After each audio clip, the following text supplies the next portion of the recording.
The number you are trying to call is currently not reachable. Please try again later. अरे कुठे जाऊन बसली आहे ही? हिचा फोन का लागत नाहीये? विक्रांत, विक्रांत, विक्रांत, कल्लमा कुठं आहे? कुठं आहे ती? तिचा फोन लागत नाहीये. मला काय माहिती?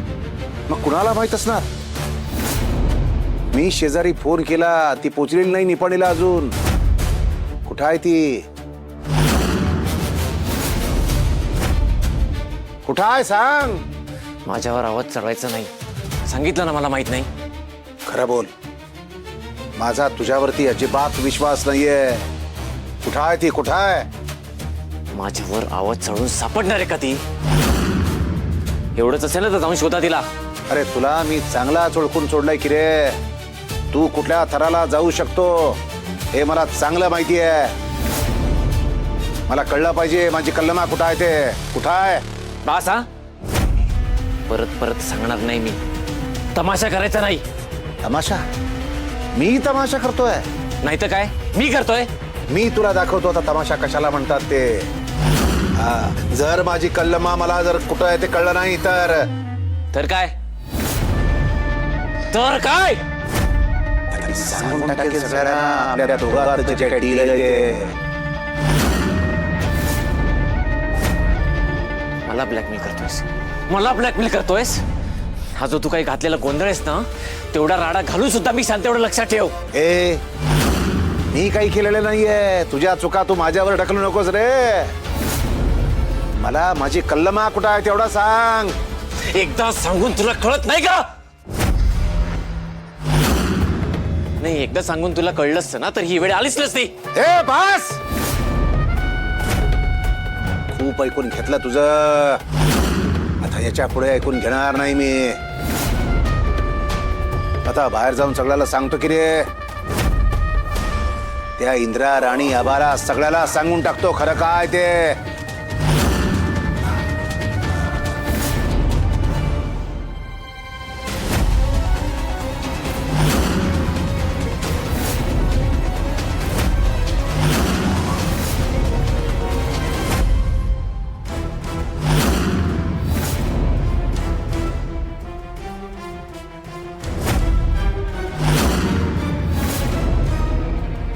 काय झालं दादासाहेब?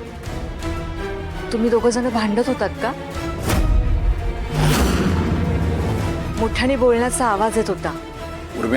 काही नाही, काही झालेलं नाही. काल जो काय गोंधळ झाला, गडबड झाली, त्याच्यामुळे आमची जरा चिडचिड होते आणि म्हणून सूर वाढला. That's it. सो टेन्शन घेण्यासारखं काही नाही. हो हो ना दादासाहेब? हो, सगळं व्यवस्थित आहे. तुम्ही दोघं काही लपवत नाही आहे दादा?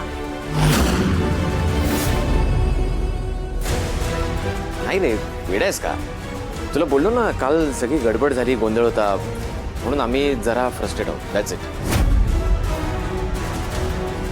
हो हो, काय ना की आमचं वागणं बोलणं आम्हालाच कळना झालंय. नाही म्हणजे तुम्ही दोघं नक्की बोलत होतात की भांडत होतात? अजित, तुला सांगितलं ना, थोडी चिडचिड होत होती म्हणून आमचा आवाज वाढला. तू आता परत परत तेच विचारू नकोस.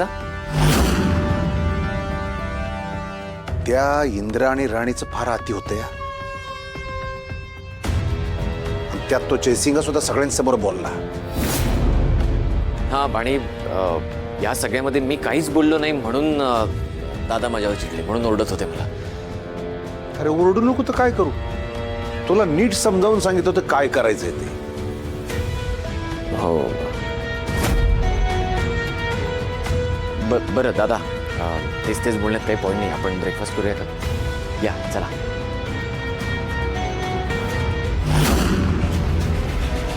विक्रांत आणि दादासाहेब काहीतरी मेजर लपवत आहे, पण नक्की काय?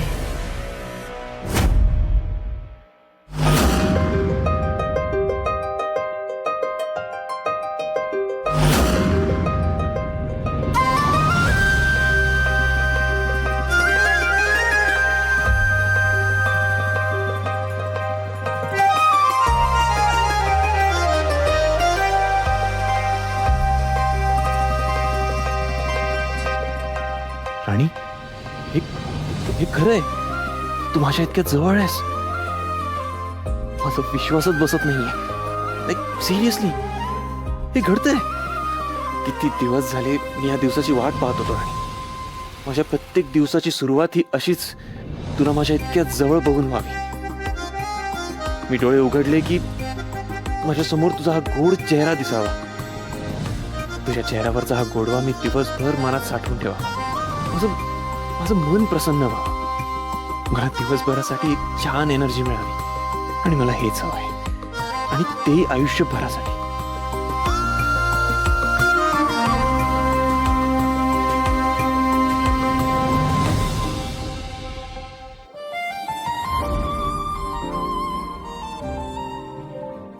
राणी तू नेहमी म्हणतेस ना आपण दोघं एकत्र असलो की आपण काहीही करू शकतो.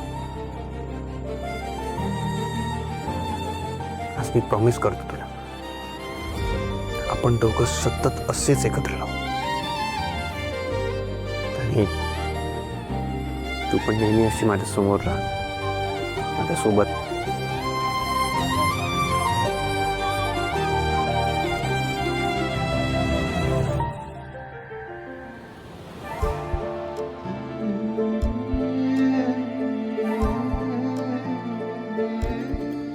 तुम्ही काय बोललात का आता?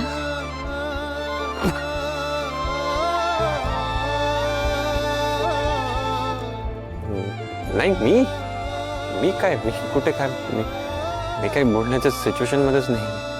ते नाही मला असं वाटलं की तुम्ही काहीतरी बोललात. नाही मी काही नाही. मी जे काही बोललो ते मनात बोललो होतो. हिला माझ्या मनातलं ऐकू आलं की काय? काय विचारते मी? हा नाही मी काही नाही बोललो. आता बरं वाटतंय ना तुम्हाला? हो ते काल रात्री तुम्ही ना झोपेत बडबडत होतात काहीतरी. घाबरल्यासारखे वाटलं. काहीतरी वाईट स्वप्न पडलं असेल म्हणून मी तुम्हाला शांत करायला मी जवळ आले. मग तुम्ही झोपलात नंतर पण तुम्ही हात धरून ठेवलात माझा. मग मला झोपता नाही आला. मी इकडेच पडले. अच्छा. हां पण आता ठीक वाटतंय ना तुम्हाला? हां I am good. Indra Rani